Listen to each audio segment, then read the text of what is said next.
Try here. Stop.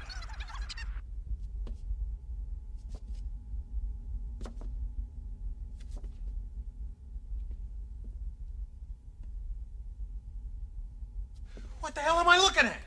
When does this happen in the movie? Now. You're looking at now, sir. Everything that happens now is happening now.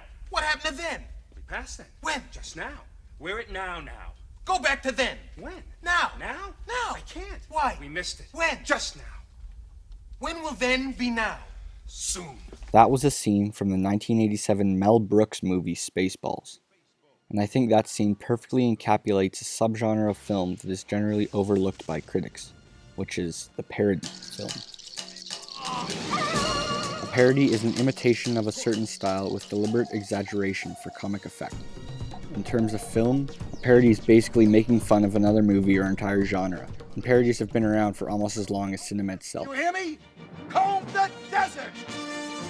One of the popular early examples of a parody is the Charlie Chaplin film from 1940, The Great Dictator. Leave me. I want to be alone.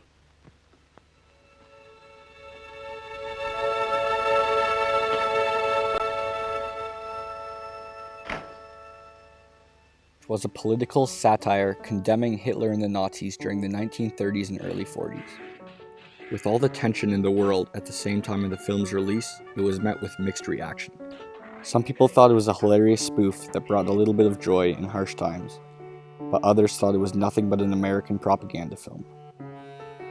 This stirred the pot and caused mass controversy over the project, and it was banned in several countries. And I think the majority of parodies cause some controversy, not necessarily to the scale of The Great Dictator, but still to some degree with their often outrageous and flagrant humor.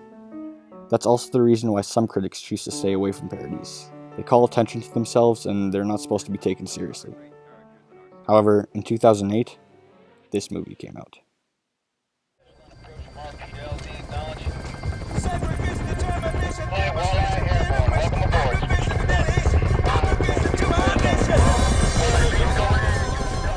Tropic Thunder. It featured a star-studded cast, large budget, and loads of promotion. It was the summer blockbuster comedy film, and it was impossible for audiences and critics to stay away.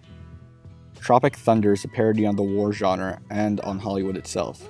Flatulent star of the popular Fatties franchise, Jeff Portnoy. Let me tell you something. A lot of people disrespecting me. They say that the movie is just about farts. It's about family. And you can't do what I do. Fresh from his most recent arrest. Basically, a group of actors sets out to make a big-budget Vietnam War movie in the jungle, but they start to realize that the situation is a lot more real than they thought.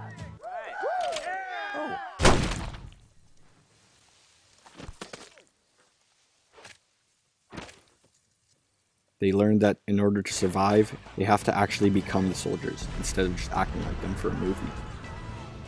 Considering this is basically a movie inside a movie, the filmmakers also released a large marketing project that went along with the storyline, and added a whole nother dimension to the film. Along with 3 absolutely hilarious fake movie trailers that introduce our main characters at the beginning of the film, the filmmakers created fake websites to go along with the fake movies, produced and sold a fake energy drink that was created by one of the characters in the movie. Might as well have some of this booty sweat I got back in Da Nang.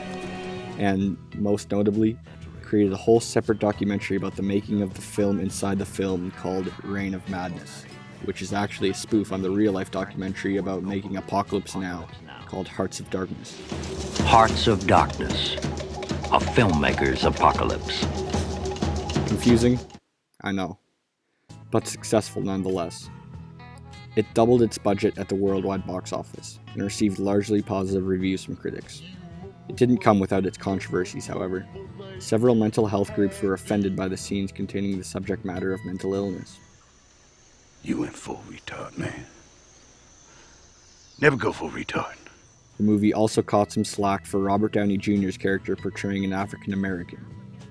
But, just like old times, a good parody is going to come with some good controversy. I'm a dude playing a dude disguised as another dude. What? So no, this isn't the most quotable or the funniest parody movie of all time, but it contains all the good things that a parody should have in it. It walks a fine line between having its own unique story while still paying tribute to the other well-known film scenes in the war genre. For example, the Airplane series from the 80s are a satire on the disaster movie genre, but no one movie in particular. Surely you can't be serious. I am serious, and don't call me Shirley. The movie Spaceballs, on the other hand, is obviously based 100% on the original Star Wars movie, following the same storyline and mocking the same list of characters. It wouldn't make sense if you hadn't seen the original material. I am the keeper of a greater magic. The Force? No, the Schwartz. Tropic Thunder is a perfect mix of both. It has obvious influences and homages to movies like Apocalypse Now, Saving Private Ryan,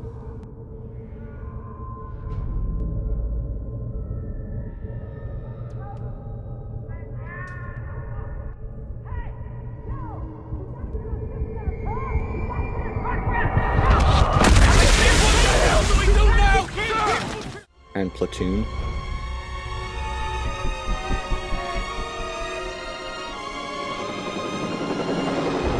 But it still manages to create its own narrative. Another thing this movie does to add to the overall experience is that they hired a cinematographer who had previously worked on war films.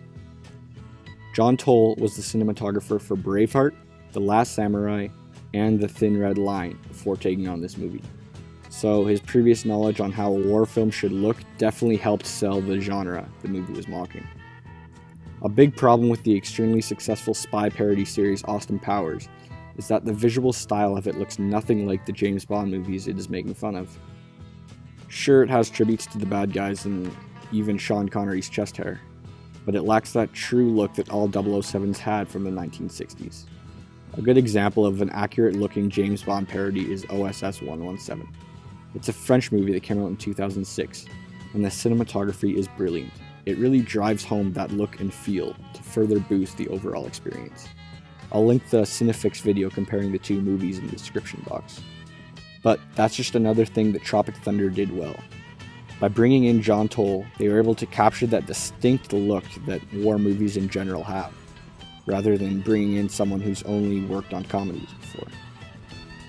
All the hard work paid off because it landed Robert Downey Jr. and Tom Cruise Golden Globe nominations for supporting actor, and even Downey Jr. an Academy Award nomination. Now let's talk about taking risks, shall we?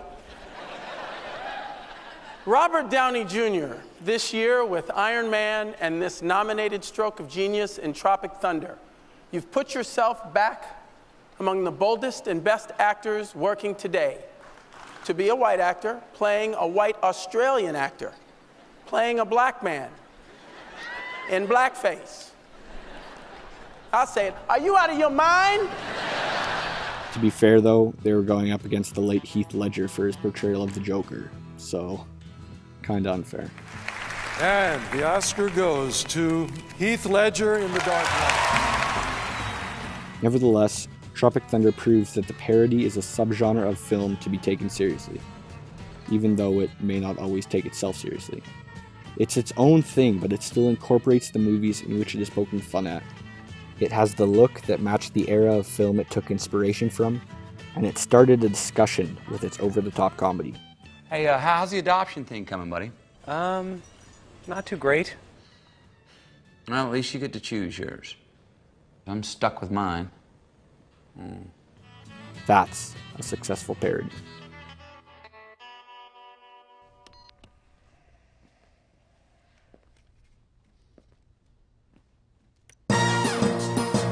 Heads up! Heads up!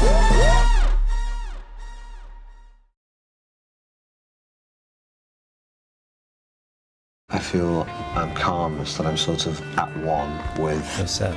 Yeah, let me fucking finish.